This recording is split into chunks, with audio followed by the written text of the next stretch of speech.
ჩვენ ინდონეზიიდან მოახლე გვყავდა. მისი სახელი იყო ვატი. ერთ ღამეს დაახლოებით 2 საათზე ყველას ეძინა. უცებ მე და ჩემო ძმამ მოახლეს რილს ყვა გავიგეთ. ეს ჩუმატიროდა. ვიფიქრეთ, რომ ალბათ ენატრებოდა თავისი ოჯახი ინდონეზიაში.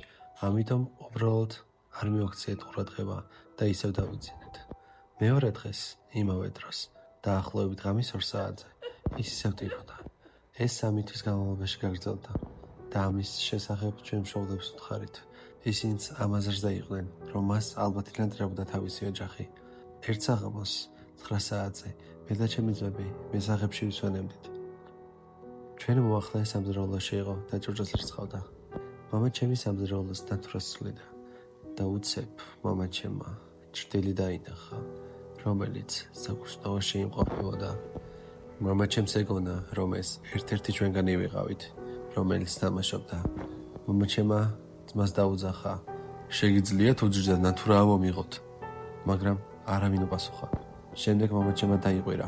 ორივე მისაღები ოთახიდან მამა ჩემთან გავიქეცთ.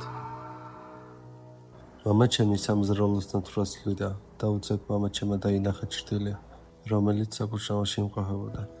მოახლე აკანკავდა და მან ტირილი დაიწყო. ჩვენ შევედით, მოახლე დავინახეთ, რომელიც ძალიან შეშინებული იყო. მამა ჩემმა ჰკითხა, ვინ იყო ეს და რატომ ტირით?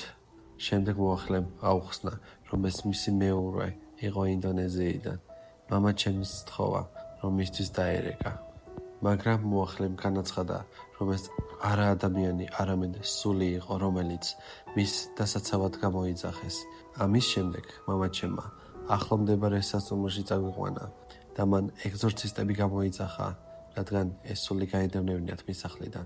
ამ ინციდენტის შემდეგ მოახლემ შვება იგრძნო და დაუბრუნდა თავის ოჯახს.